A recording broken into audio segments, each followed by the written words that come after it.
We are excited to be joined by Alicia de Artola, the editor at FanSided and the co-host of Reign of Troy Radio, the popular USC football podcast.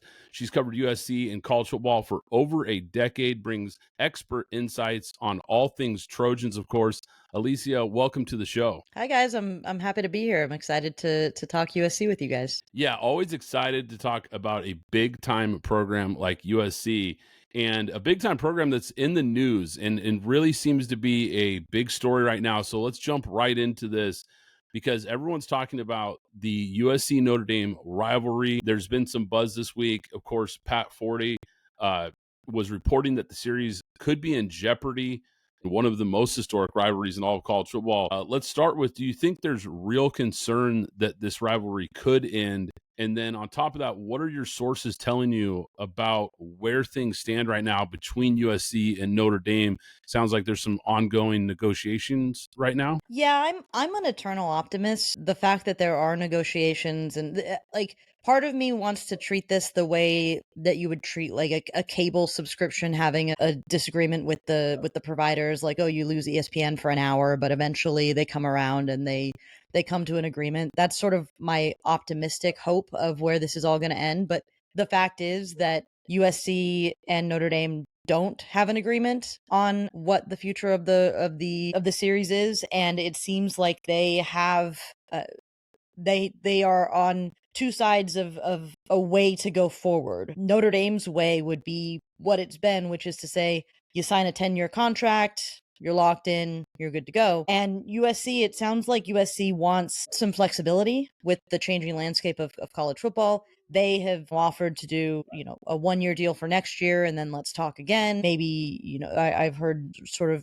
chatter about maybe USC wants to do it like 3 years at a time or 4 years at a time or whatever it is. So it just seems like they are disagreeing on details. I think theoretically everybody wants the rivalry to stand, but they want it to stand a certain way. Like USC wants life to be a bit easier for them by potentially moving it to a season opener. Notre Dame doesn't want to do that because Notre Dame's scheduling complexities mean that Notre Dame has difficulty filling their later season slots, and having USC be a always fill an October or November date has been very convenient for them.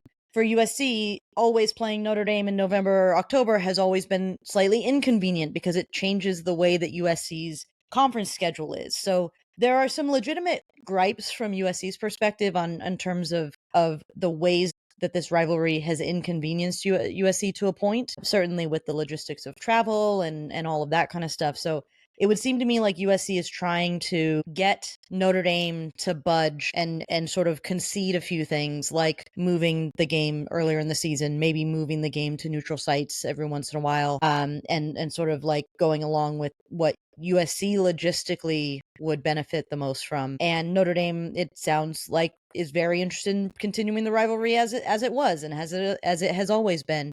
And I think that Notre Dame fans would tell you that they already conceded by giving USC the October date in the first place. They used to always play in November. USC got tired of going to South Bend, Indiana in November and in the middle of winter or in the cold. So Notre Dame budged on that one.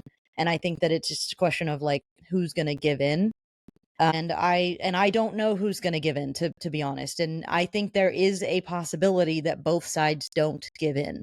We've already heard Lincoln Riley utter the words, some rivalries have had to end. And as a fan of this particular rivalry, those words sent shivers down my spine. I'm not happy to hear the head coach at USC even open the door to the possibility of this rivalry ending. Given the Lincoln Riley of it all, given the changing landscape of college football, given the fact that USC has already given up traditional rivalries, that USC made life difficult for everybody else in the Pac-10 because they insisted on keeping Stanford and Cal as traditional rivals, and they gave up those rivalries to go to the Big Ten. So this might just be a different USC administration. But one of the criticisms of USC for a long time was the idea that USC was like incestuous. They would only ever hire USC people. You had to know USC. You had to be of USC. And that caused so many problems for USC. It just brain drain and just, people not thinking outside the box, stuck in their own ways. So USC made a major change by for the first time hiring an athletic director who was not of USC when they brought in Mike Bone, followed through on that again with Jen Cohen, again, someone not of USC. In that sense, they bring in Lincoln Riley, who, has no connections to USC either, just an admiration from afar. So the bulk of the decision makers at USC, and then they bring in Notre Dame's GM Bowen to run that side. So USC is being run by people who are not USC people. And so any of my expectations for how they will treat this rivalry that is so near and dear to USC fans, or at least some of us, it's a little bit off kilter. I'm not actually that certain about whether or not whether or not my optimism that we'll get to a $1,000 deal is a reality, because, it's possible they aren't motivated by the same things that USC might have been motivated in the past. What's the financial ramifications of this? USC would say that the financial ramifications would not be significant because USC moved to the Big Ten to cash in on Big Ten money, and they will be cashing in on Big Ten money, and that almost makes the Notre Dame question slightly irrelevant. Obviously, I think that USC would take a financial hit in terms of the brand of being guaranteed to have that marquee place in college football in terms of rivalry games every single year. I think that even when USC has not been good, there is always one game that you guarantee will be on national television with a national audience that people will just tune into because it's USC Notre Dame, and USC will lose a bit of that cachet theoretically. But financially, this is mostly from USC's perspective about whatever it takes to put USC in position to cash in where the cash cow lies, which is the college football playoff. I will say straight out that I find this approach to be cowardly and counterproductive. But the idea being that any season that USC has Notre Dame on their schedule is a season that USC has made their out-of-conference schedule harder in a way that a lot of other programs either have chosen not to or don't often do. Because anytime USC wants to do a home and home with another program, that's a second out of conference big name rivalry game. So or big name marquee game that they can cash in on. So there's this push and pull between the difficulty of the schedule, which has only gotten more difficult with going to the Big Ten, and the out of conference scheduling, which also means that every other year USC is giving up a home date. There are areas where USC would say, if we make life easier on the team, i.e. give them an extra home date, give them an extra date that's more likely to be a win because it's probably against UC Davis or whatever, and rack up wins that gets them into the college football playoff, then they'll cash in on the college football playoff, and then that money will generate more revenue for the football team to do the revenue sharing and all this kind of stuff that's going to be coming to college football. Again, like I said, I find that to be a counterproductive way to think of things, because in my perspective, a USC team that loses to Notre Dame and is thus disqualified from the playoff was not a playoff team to begin with. So I think USC is putting the cart before the horse a little bit here. Like, maybe focus on being good enough to get into the playoff first, because I don't want to be in the playoff unless USC has a chance to win the playoff, personally. But I think that from a in the weeds USC perspective, like, I understand that this is college football now. I understand that they were driven by every little margin that can get them closer to be in that 12 or 16 field. And unfortunately, it seems like USC has focused in on this particular game as a potential barrier to being in that field. And it doesn't sound like USC is willing to continue that game unless Notre Dame makes it slightly easier for USC to justify having the game on the schedule from that, dollars and cents college football playoff calculation, as it were. I hate the idea of this rivalry possibly going away. I think all college football fans hate the idea of this possibly going away, but I do understand it from USC's perspective in the Big Ten. Whereas in the Pac-12, they pretty much were able to stay on the West Coast. A trip to Indiana to play Notre Dame might have been their only trip to that degree on the whole season. Now they're traveling all over the nation to play in the Big Ten. And let's face it, it's not the Pac-12 anymore. They've got an uphill climb in this conference. And in the Pac-12, a big win over Notre Dame could be enough to maybe push them into the national title conversation because they only had so many marquee games on the schedule. Now with Ohio State and Oregon and Penn State, Ohio State and so forth, maybe they're looking at this and saying, look, we don't need another hurdle to get through. We already have a gauntlet of teams we have to get through now to make that push. But I'm with you from the historical part of it, just the fact that this is one of the best rivalries in football. I'd hate to see it go. And I think reading between the lines here, Notre Dame signing this deal with Clemson, I think is making it look even more and more likely that they're already kind of planning for a future rivalry to replace this one, which is certainly, I hope, not the case.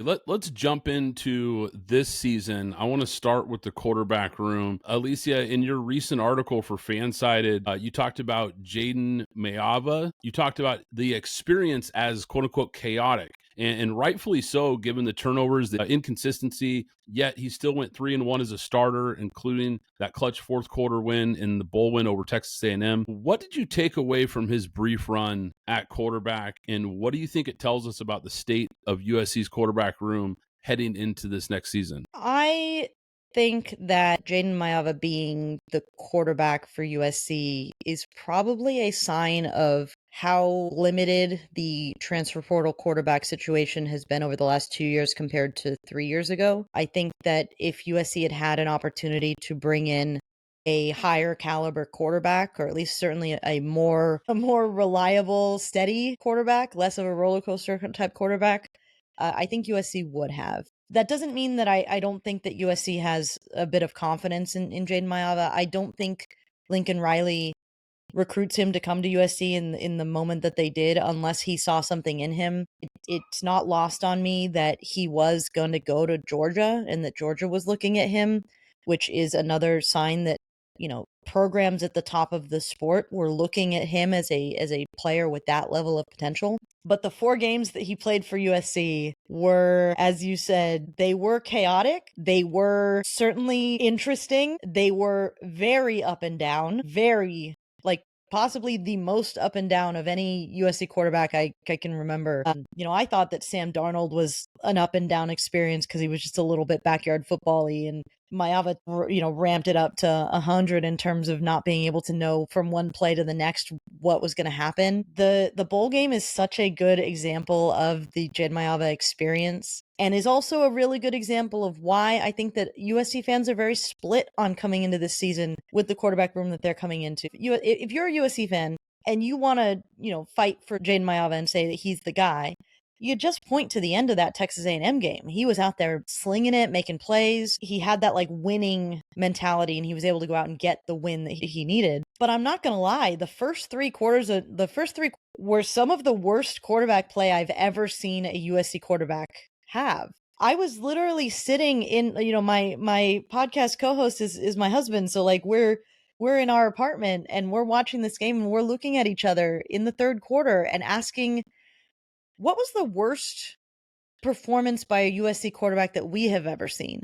And was it better than what we've seen in this game? And I think we decided at a certain point that this was the worst quarterback performance we had ever seen from a USC quarterback, which says a lot. And then we're prepared to come on the podcast and just be like, oh my gosh, that was rough. And then we end up on the podcast just cackling at how absurd it is that USC ended up winning that game, and that Jayden Maiava was a huge reason that they went on to win that game. So again, I don't know that USC can know for certain what they're going to get from him. My pessimistic side says that, USC bet a lot on what Miller Moss did in the bowl game the previous year, and clearly Miller Moss didn't work out at USC. The optimist in me points specifically to Miller Moss as a reason why maybe Maiava is that guy, because we spent the entire season looking at Miller Moss and saying he wasn't playing bad. He was playing fine, certainly within the context of having an offensive line that didn't look like it could, block for anything. I thought he did admirably well for most of that season. And the quarterback change, to me, I supported the quarterback change just because it just felt like USC needed something different. Because despite Miller Moss generally doing a good job, he played his worst football in the fourth quarter, and he seemed to, outside of that LSU game, seemed to not be able to make the plays when USC needed him to make the plays. And that is the total opposite of Jayden Maiava. Like, they are, if you put Miller Moss and Jayden Maiava together, you'd have an amazing quarterback. But in the end, what matters in football? You know, is it how you start or is it how you finish? And Jayden Maiava, compared to Miller Moss, finished so much better that USC ended up with a 3-1 record in the time that he started, versus the USC that was led by Miller Moss that maybe played better for 3 quarters but then couldn't finish. So there's a lot of uncertainty. I don't think it's fair to totally rule out Maiava as a perfectly capable quarterback that could win a lot of games with USC. But I think you'd be kidding yourself if you didn't at least acknowledge that Jayden Maiava is perfectly capable of losing a lot of games for USC, theoretically. He did very well to keep USC in the game against Notre Dame, but the fact is, driving with a chance to tie the game, he threw a pick 6, and that was the backbreaker. There's a lot of mixed feelings there, and I think that's part of the reason why the freshman that comes in, Hassan Longstreet, a lot of USC fans are pinning some hopes on him being able to come in and win over that job, whether it's coming out of fall camp or at some point in the season. But I do think it says a lot that USC fans are pinning their hopes on a true freshman quarterback that, even as a recruit, was being talked about as somebody who's maybe not one of those guys who's ready to step right in and start right away. And if USC is looking at him to be that guy, then something has gone wrong, is my perspective there. I want to talk about the transfer portal. And we know how important the transfer portal has become in this modern age of college football. USC had a really busy offseason in the transfer portal, 26 players left. The Trojans end up with the number 16 transfer class in the Big Ten, while you look at West Coast rival Oregon landed the number 1 class. How concerned should USC fans be about that level of roster turnover and how Lincoln O'Reilly has approached the portal compared to the other teams and the other rivals in the Big Ten? Yeah, I think the portal has been something that Riley, I think he freely admits that he's gotten wrong at USC, recognizing that first season that he came in, he got the portal right. I think that USC hit on more guys than they missed on in that first portal run when they totally flipped the roster and made it capable of almost getting to the play. We're basically a Caleb Williams hamstring injury away from going to the playoff. The next year, I think that early success from the portal backfired badly because a lot of the guys that they brought in that season didn't quite gel in the same way. More things went wrong with that transfer class. And then this past season, I think, again, USC has seen that relying on the transfers, which USC has been doing, hasn't always been fruitful. You know, USC's hit on every running back they've brought in, so that's a plus, but the offensive linemen have been hit and miss. The linebackers have been hit and miss. The DBs have been hit and miss. The defensive linemen certainly have been, I won't say they're hit and miss. I think the defensive linemen that USC brought in were very admirable, capable players, but they were from Purdue and Wyoming, and they were undersized and just were not ever going to be able to alone be guys that stood up to what USC was going to face in the Big Ten. So this past season, they've stated this outright, that USC has shifted the approach, which is to say relying a little bit less on trying to identify like starting level talent in the transfer portal, or at least maybe not identify, maybe shelling out the money, because I think USC was putting a lot of their NIL like percentages in transfer portal guys. And this past season, it feels like they haven't been as aggressive, with the exception of the defensive linemen that they brought in. And I understand totally why that was the case. You know, Jamal Jarrett from Georgia and Keyshawn Silver from Kentucky. USC was just so desperate for 300 plus pound human beings that it sort of made a lot of sense for them to put a lot of eggs in those baskets. But aside from that, the additions that they've added have been a little bit more focused around depth, and then very, very clearly to me focused around not this year, but next year, in the sense that they've brought in, you know, Tamir Robinson from Penn State, the linebacker. He's not a transfer for this year. He's a transfer to see what he does in the future. He's coming in as a sophomore. Zacharias Williams, the wide receiver from Utah, theoretically USC can look at him and say he's not for this year, he's for next year. I think he's for this year personally, but I also have really, really high hopes for him. But Kennedy Urlacher from Notre Dame, again, another guy who's sort of a sophomore that you don't need. He's not the finished product at this point. So with the exception of like the defensive lineman and then the like cornerback from San Jose State, DJ Harvey, who's literally a relative of USC's starting best safety, Kamari Ramsey, and the safety from NC State, Bishop Fitzgerald, who is a plug and play guy. Outside of those guys, it just feels like USC has targeted development projects and, a little bit more of like cheaper coin tosses. And I don't want to say that means that USC is punting on this coming season, because I don't think that's the case. But I think that USC has decided that instead of spending their assets in the transfer portal, they're going to put all of those dollars into recruiting, into high school recruiting, and sort of live with the consequences of that, I think, for this year. I think there's more of a long-term outlook from USC in that perspective. So like comparing USC's class to Oregon's, I'm not surprised that Oregon was the number one class there, because Oregon is very aggressive in the portal and has been. And that's where, they took USC's best offensive lineman from the portal. And that was a major blow to USC. But the fact is that Oregon was able to take that lineman because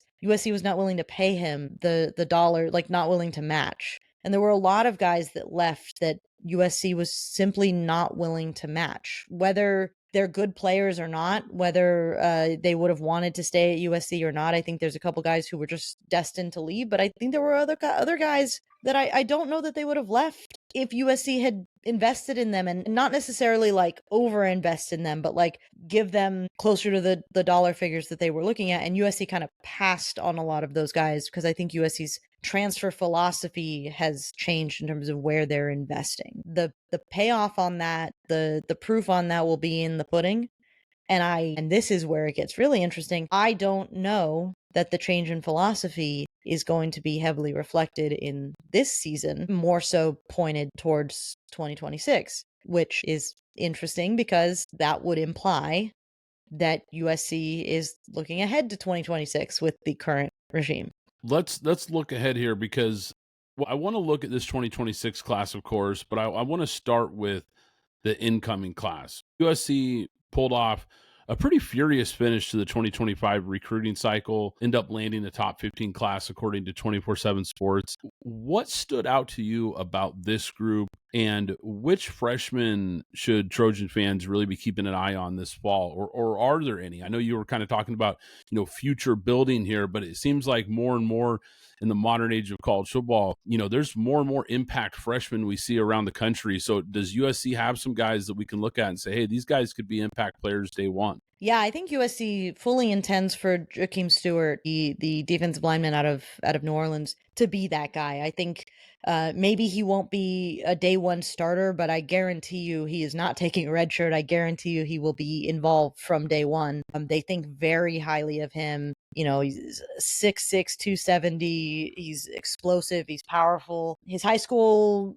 sort of he had his high school senior season sort of disrupted for reasons. So where he's at in terms of development from a technical side is a bigger question. But in terms of talent, I think that USC believes he can come in and be an impact freshman. The question is not how much he plays. It's about whether or not like he's able to win a starting job. Ideally, I think USC would tell you now, like he's capable of being freshman All-American level.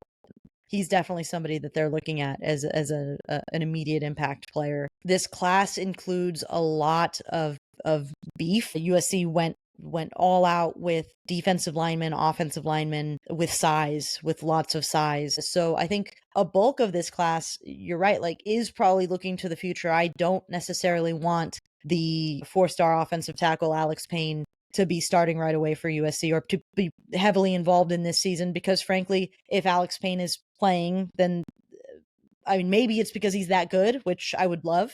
But more likely for me, if a freshman offensive lineman is playing, then you're pretty desperate on the offensive line. And I don't want USC to be in that position. The defensive guys, Tristan Castro, Alex Graham, Steve Miller, I don't see how they have immediate impact, not because they're not good players. They're good players, but USC has the obvious starters and backups and competition at corner and safety. I just don't see how they break through. Same with the running backs, Lee Wormley and Harry Dalton. USC brought in 2 transfers that I think, one is Wayman Jordan from the JUCO ranks, who's technically part of the high school class. He was the best player in JUCO last year, and they also brought in another number 1 running back that they can rely on. Like, I don't see any of these running backs getting in and seeing playing time. The position where I think that USC is most likely to potentially end up seeing some of these freshmen break through is wide receiver. Maybe Corey Sims has a good fall and breaks through. Maybe Romero Eisen breaks through. I know a lot of people in the USC side really like Tanook Hines, the receiver out of Houston, who's a 4-star, but I think people love the way he plays with some just physicality and speed and just a good mix of attributes. So I wouldn't put it past any of those guys to potentially break through, because frankly, USC's wide receiving core is built more on potential than actual production. And so I can see a scenario where those guys see early playing time. I think if USC had their way right now, USC would be able to look at this class and say, projecting out 2-3 years, if USC is competing in the college football playoff, it's because this class has developed and gotten them there. You mentioned the trenches and kind of adding some beef. USC recently hiring Kerry Thompson brings in experience from both the HBCU and different Division I programs as an assistant strength coach. How important are these for Lincoln Riley's vision of that future? What impact could they have on the Trojans' performance and culture? Because I think you really hit on something here with the trenches and the beef, because, kind of bringing up once again, the obvious West Coast rival, the old rival with Oregon, it felt like they were a little more prepared for Big Ten play just based on how they had been recruiting the last few years leading into this shift to the Big Ten, investing heavily in the trenches and really bringing a lot of size and strength up front. I don't know if USC was necessarily built for this change to the Big Ten right now. And so is this move, this addition, is this part of that shift for them? I would take this as just more signs of how much USC is investing in those spots in a way that they hadn't been before. And I think that you can look at specifically in recruiting the trenches, why is it that Oregon has been the dominant force in the Pac-12, and then now, first year in the Big Ten over the last, 10 years, when USC has basically abdicated their throne? And you have to look at, it starts at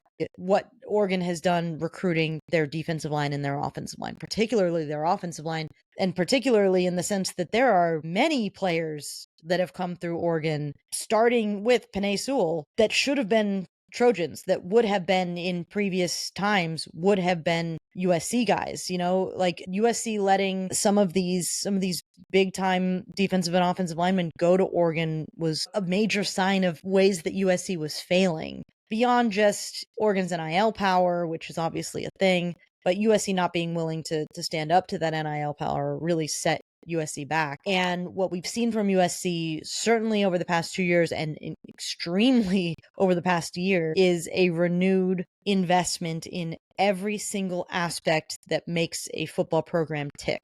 And part of the reason that USC didn't win those recruiting battles 5 years ago is because the Clay Helton era USC had not invested in all of this, all of the max that they could invest in strength and conditioning, the max that they could invest in recruiting personnel, the max that they could have invested in all of the other elements that give any program an edge. And now we're seeing USC take those swings and make those hires. And just, you think about what USC did earlier this year with hiring Chad Bowden, and then also hiring like 3 or 4 other guys that would have been candidates to be USC's GM, to positions that were under USC's GM. And you don't do that unless you're offering to those coaches. And you don't bring in someone like Kerry Thompson unless you give him a very good reason to come to USC. It's just the sign that USC is taking itself a little bit more seriously. Trumaine Carroll, the strength and conditioning head that USC just brought in from Kansas State,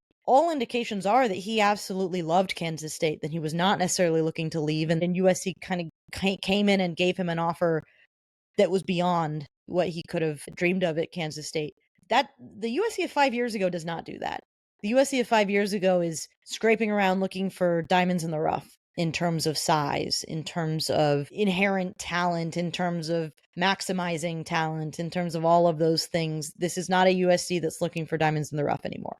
And that's big. Lincoln Riley and USC currently hold the number 1 recruiting class in the nation. I know that's got people's eyes open for the 2026 class. And with the addition of GM Chad Bowden and really an elite front office staff, it feels to me like the Trojans, like you just mentioned, are kind of getting back to their old recruiting dominance. How has this new structure really changed the game for USC on the recruiting trail? You know, you kind of alluded to it, but the combination of these things, how is it leading to so much success to be holding that number 1 spot right now? This is a complete change from what we've seen from USC. I mean, I have been following USC recruiting for the better part of 20 years, and I have never seen USC have this many recruits, this many commits at this stage in the recruiting process. And I think realistically in the past, if this had been the case in the past, I would have looked at it and said, oh, well, you know, you can't count your chickens before they hatch, because you can have all the commits you want, but if they don't sign with you come December or February, then there was no point in that. I think the big difference that Chad Bowden has brought in is and obviously I say this in May, and we may look back at this come December and we can clip me saying this and point to, you know, give it over to Old Takes Exposed or whatever. But the way that USC is going about recruiting with Chad Bowden is so philosophically different that I am actually somewhat confident that the majority of these players will end up signing for USC. And this is the reason. And it's actually funny because USC has been in the news lately for the biggest decommit that they've had, which is Xavier Griffin, the linebacker out of Georgia, 5-star linebacker. I was super excited about this kid. USC now has a really bad track record of getting early commits from Georgia kids and then losing them. But the reason that USC loses him is not the same as the reason that USC lost the defensive lineman that they had committed last year. Xavier Griffin committed to USC last year before Chad Bowden had come in as USC's GM. Chad Bowden arrives at USC and makes a policy, which is to say that if you commit to USC, you are locked in. You are a locked-in commit to USC. You are not taking additional visits. You are 100% with us. And so all of the commitments that USC has brought in over the past few months since Bowden came in have come in knowing that that was the policy. And you've seen one by one, the majority of them shut down their recruitment. You know, I believe, you know, Tom Tupoy from Mater Dei has shut down his commitment.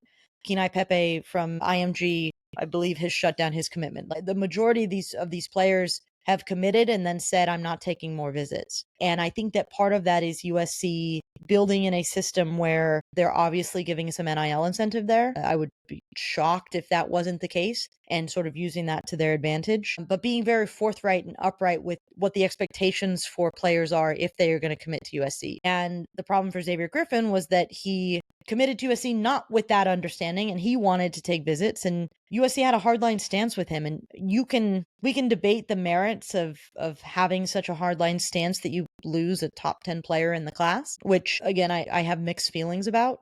But I kind of respect the hardline stance in terms of Bowden clearly has made a policy and is not going to budge on that policy. And the message that sends to the rest of that class, that these, you know, 27, I think, commits, is that, you know, Bowden's going to follow through. And if you want to come to USC and you've committed to USC and you're locked in, you're happy with the NIL deal that they've offered you, you're happy with the coaches, you're happy with the recruiting element, then if you're happy with that in March, you're going to be happy with that in December. The other thing that we've heard from commits across the board is that, unlike potentially previous regimes or previous staffs where you'd get a commitment and then hear a little bit less from the coaching staff and from the recruiting staff, you know, these kids are saying, you know, I'm being recruited just as hard now as I was before I committed. They're really keeping tabs on trying to keep all of these guys happy and set to go forward. Will that follow through? You know, it's a long time to December. There's a whole lot that can change. So we will see how effective this approach truly is.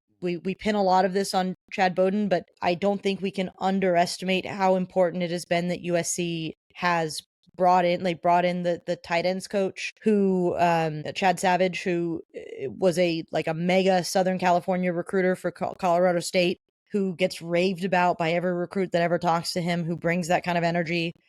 USC brought in, Rob Ryan to be the linebackers coach, and everyone assumed that he'd just be a coach, on-field coach, and not do any recruiting. And instead, he's out here, flying to Hawaii and flying to this and this and this, and like in kids' living rooms doing all the hard recruiting work that no one expected of him. I think that the culture within USC's recruiting staff, within the coaching staff, is right now very recruiting focused in a way that I think that Lincoln Riley's initial staff was deficient in, which is probably why they had more success with the transfer portal guys than the high school guys, because the transfer portal guys are only in that window for 2 weeks and then they're signed and then you don't have to worry about it. So it just feels like a big philosophical shift that gives me some more confidence that the names that you see in this current recruiting class are likely to be the same names that sign. Obviously, USC will almost certainly lose a few of these guys because that's the way recruiting goes. But it also feels like USC has contingency plans and is very organized and very thoughtful and very deliberate about the way that they're approaching recruiting, in a way that they have completely and utterly dropped the ball basically since Steve Sarkisian. Yeah, and let's face it, when you have this loaded of a class, they quite frankly could afford to lose a few and still have a really, really good recruiting class. Mm-hmm. So definitely a lot of excitement for the future there. But with that being said, the pressure on Lincoln Riley, I think looking at last season with the 7-6 record being the worst of Lincoln Riley's head coaching career, I saw just recently CBS Sports Brad Crawford projected USC to finish 8-4, 7th in the Big Ten. How much pressure is Lincoln Riley under to deliver results this year? I know we kind of talked about the future and looking ahead a little bit and what they're building, but if the Trojans do end up with another disappointing season somewhere around that mark, what do you think that means for his future here at USC? I think there's a real push and pull, and I think this is the most fascinating part of the next year. Obviously, I don't want USC to be in the same position that they were in this coming year, but I think it's interesting to think about like the Nebraska of it all. Nebraska had those years where they lost a bunch of games close, and everyone thought, well, you lose the games close and then you eventually turn it over and you start winning, right? And for Nebraska, it never did. And Scott Frost, it only turned downward. And the reality sort of set in that a change had to be made. For USC, I think that I have been more forgiving of what USC came away with this past season, because so many of those games were so close. And because USC did look capable of beating Penn State, and USC did look capable of beating Michigan at the Big House, if not for one or two little plays that were just one linebacker lost, didn't fit their gap, and then suddenly, two of the best running backs in the country are off to the races. Same with the Notre Dame game. I won't forgive the Maryland loss because that was a truly horrendous loss, but USC was not far from winning a lot of these games. And so I was willing to give Lincoln Riley a little bit more grace of, they're not so far away. If you get one more push, one player to improve going forward the next year, then maybe that's the difference between winning 9-10 games. The problem for USC is that if you do go into this coming season and you don't win 9-10 games, then you are in that Nebraska situation where regardless of how you're losing games, you are still losing games. USC should just never be content with losing 6 games. USC should not be content with losing 5 games or even 4 games, regardless of how difficult the schedule is. That's not the standard that USC sets.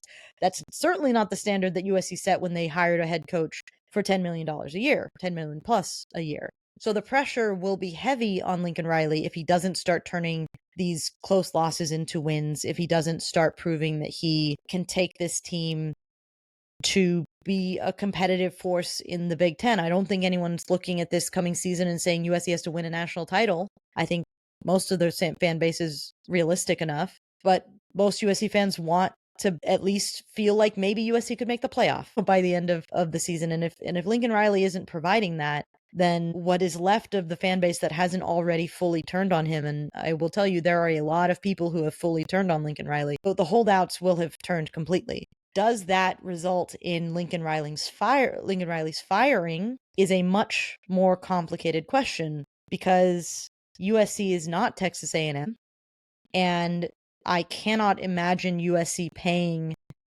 a buyout as significant as Lincoln Riley's will still be at the end of next season.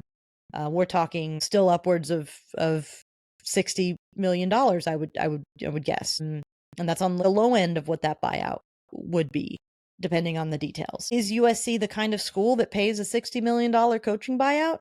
Not in my lifetime. There is no oil baron who's going to come in and foot that bill. In one sense, yes, there is a lot of pressure on Lincoln Riley. In another sense, he's almost playing with house money because I don't see how USC can actually fire him. And so much of what USC is doing now is so heavily predicated on the sixth class and this new recruiting philosophy and Chad Bowden sort of building a roster for him that USC could very easily talk themselves into saying, well, we just need to take more things out of Lincoln Riley's hands, put more things in Chad Bowden's hands, and let him be the head coach, like an NFL-style head coach where all he focuses on the football. And if all he does is focus on the football, then theoretically, we know he can win football games. He's done it too often in his career, too consistently in his career before USC to say that he can. Like, forgotten some of those things. He still puts together, even as frustrating as USC's offense was this year, he still puts together an offense that is by and large